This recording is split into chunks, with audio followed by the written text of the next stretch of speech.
Siamo in diretta da Milwaukee, dove questa mattina è stato denunciato il terzo caso di scomparsa in meno di 2 mesi. Un giovane di 23 anni risulta irreperibile dalla scorsa notte. La polizia locale ha aperto un'indagine, ma per il momento non si hanno ancora elementi concreti. Gli investigatori non escludono alcuna ipotesi.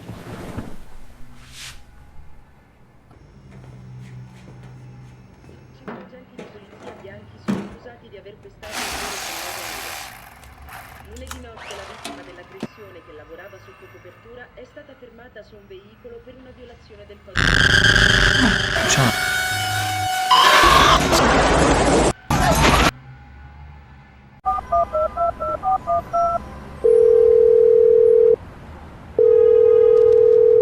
Pronto? Detective Murphy? Fu una chiamata a svegliarmi quella notte. Alla radio.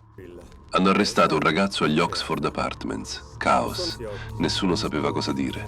Le parole si spezzavano. Poi capii. E quando capisci una cosa del genere, non torni più indietro. Stiamo indagando su un omicidio avvenuto in un appartamento al 924 di North 25th Street. Abbiamo arrestato una persona. C'è la concreta possibilità che siano stati commessi altri omicidi e che questo individuo sia coinvolto. I miei ragazzi erano veterani, poliziotti. Alcuni di loro mi seguivano da 20 anni. Avevano visto di tutto. Corpi, violenza, omicidi. Ma questo li aveva spezzati. L'odore è la prima cosa che ti colpisce appena varchi la soglia. È un mix di decomposizione, acido e qualcos'altro che non riesci a identificare subito. Siamo partiti dalla cucina. Sembrava normale, finché non ho aperto la porta del frigorifero. L'ho vista subito. Una testa umana, appoggiata lì, che stava già iniziando a cedere, a deteriorarsi. Nel congelatore, tra i ripiani, c'erano cuori in sacchetti di plastica e pezzi di tessuto muscolare. E la cosa più assurda è che in tutta la casa non c'era altro cibo. Nient'altro, solo resti. Poi ci siamo spostati verso la camera da letto. Il materasso era una mappa di sangue asciutto, stratificato nel tempo, uno strato sopra l'altro. Sul comodino c'erano le Polaroid. Non erano semplici foto, erano trofei. Un catalogo della morte, scattato con una freddezza che ti gela il sangue. E accanto, i suoi arnesi. Seghe, coltelli, siringhe. Flaconi di cloroformio ed etere pronti per annullare la volontà delle vittime. Prodotti chimici ovunque, acido e candeggina per cancellare ogni traccia, per dissolvere i ricordi. E poi le ossa. Erano ovunque. Teschi nel congelatore, frammenti nello scolapasta, pezzi di vite spezzate usate come decorazioni.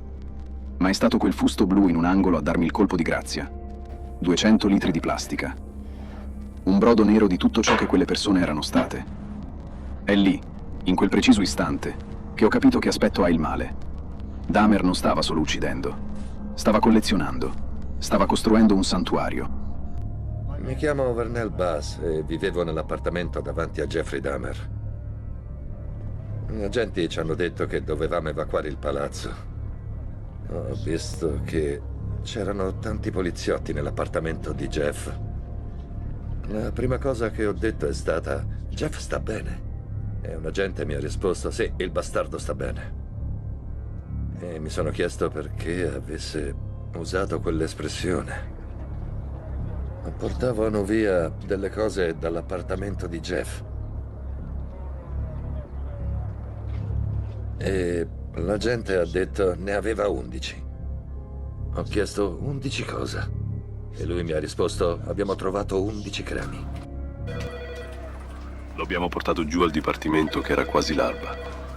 Lo abbiamo fatto sedere in quella stanza spoglia, sotto la luce gialla dei neon che non smettevano di ronzare.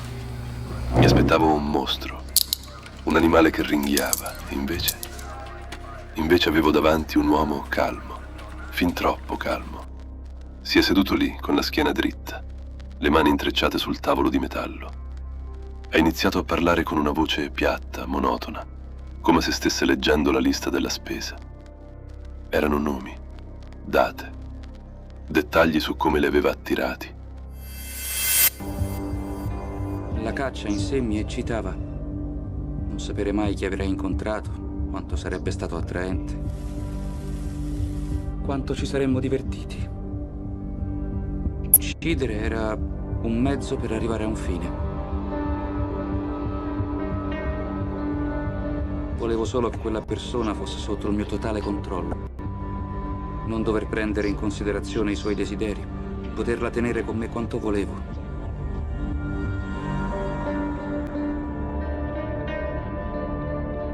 Non mi dispiace.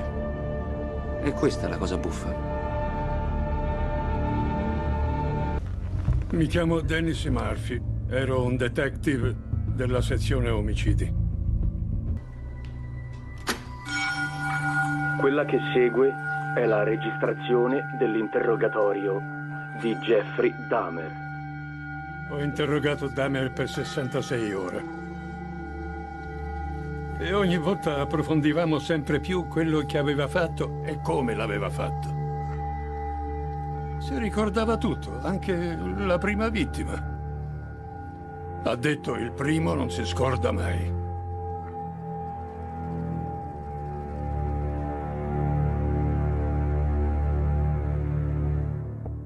È iniziata gradualmente. Per un bel po' di anni sognavo a occhi aperti di incontrare un autostoppista avvenente e di godermelo sessualmente. Non avrei mai pensato che sarebbe successo. Erano le 5 di pomeriggio e stavo tornando a casa dopo essere uscito a bere. A circa 1,5 chilometri da casa l'ho visto. Stava facendo l'autostop. Gli ho chiesto se voleva venire da me a farsi una canna. Mi ha detto sì, certo.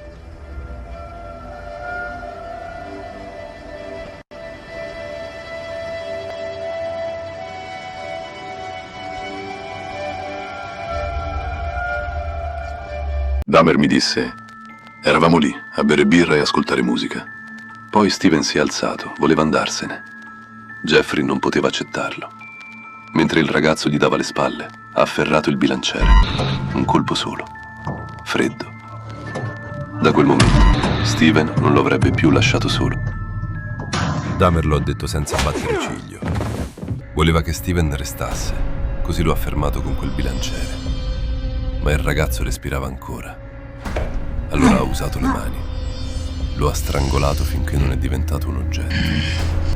E poi, con il cadavere ancora caldo davanti, si è masturbato. È stato lì che è morto tutto. Poi gli è preso il panico nascondendo il corpo sotto la casa. Il giorno dopo è stato il turno del coltello. Lo ha smembrato nel seminterrato. Ha sciolto la carne nell'acido, ma le ossa, quelle erano dure. Ha preso una mazza e ha iniziato a colpire. Colpo dopo colpo, finché di quel ragazzo non è rimasta che polvere da buttare nel bosco. Mi ha guardato e mi ha detto: è stato allora che ho capito quanto fosse facile far sparire una persona. Dahmer ha preso le ossa, le ha messe in un sacchetto e le ha distrutte con una mazza. Per poi spargerle dietro casa. Hanno trovato denti che sono stati identificati come appartenenti a Steven. Hanno anche trovato la collana che Dahmer ha detto di aver buttato nel fiume da un ponte.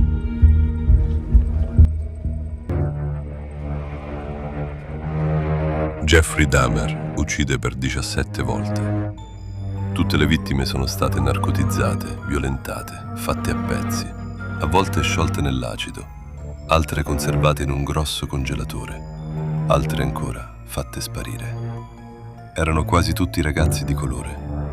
Dopo il primo paio di vittime, Dahmer ha comprato una macchina fotografica, una Polaroid, e ha iniziato a scattare foto. Aveva 85 foto di 13 vittime. Di solito le metteva in posizioni particolari, con le gambe piegate, a pancia in su, con le mani dietro la testa. A volte gli apriva gli occhi o anche la bocca e poi si faceva degli autoscatti mentre sezionava le vittime. Fotografie non mi appagavano nello stesso modo in cui mi appagava avere qualcuno con me. Era una domenica mattina. Stavo passeggiando per strada. Cercavo qualcuno con cui fare sesso. L'ho visto. Era un tipo attraente. Gli ho offerto $50 per farsi fotografare. Ha accettato. La porta del 213 si apre. Jeffrey è davanti e il ragazzino lo segue. Ha solo 14 anni e sta entrando in un mattatoio senza sapere.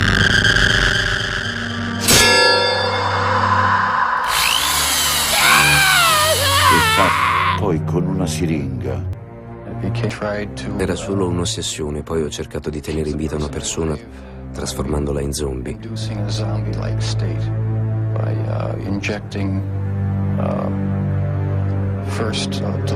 Gli iniettavo acido e acqua calda,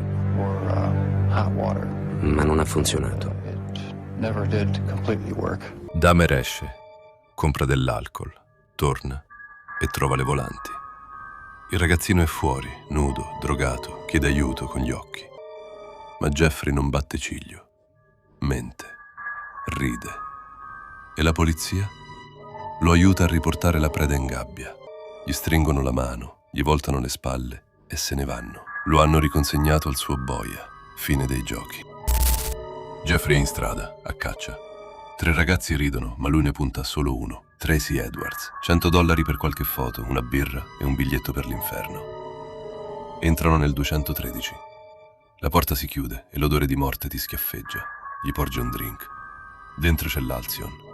Vuole spegnere la sua mente prima di smembrare il suo corpo. Ma Tracy sente il pericolo. Scatta una manetta, poi spunta il coltello. Siediti sul divano, sussurra Jeffrey mentre lo costringe a guardare l'esorcista. È un rito malato. Il predatore che gioca con la preda. Poi il miracolo. Dahmer abbassa la guardia, un istante di distrazione fatale. Tracy esplode, un pugno dritto in faccia, la porta che si spalanca e la corsa folle verso la luce. Il regno di Jeffrey Dahmer è appena finito. La storia apre il nostro telegiornale. La polizia di Milwaukee ha trovato parti del corpo in un appartamento nel lato nord e ora si chiedono se abbiano scoperto una sorta di fabbrica della morte. Questa era la scena questa mattina. La polizia ha assunto un appaltatore privato per trasportare un frigorifero e un serbatoio di acido fuori dall'appartamento nel blocco 900 di North 25esima strada. A causa dell'acido, alcuni vicini sono stati evacuati brevemente. La polizia ha trovato parti di corpi, portandoli a credere che l'uomo arrestato sia un assassino di massa.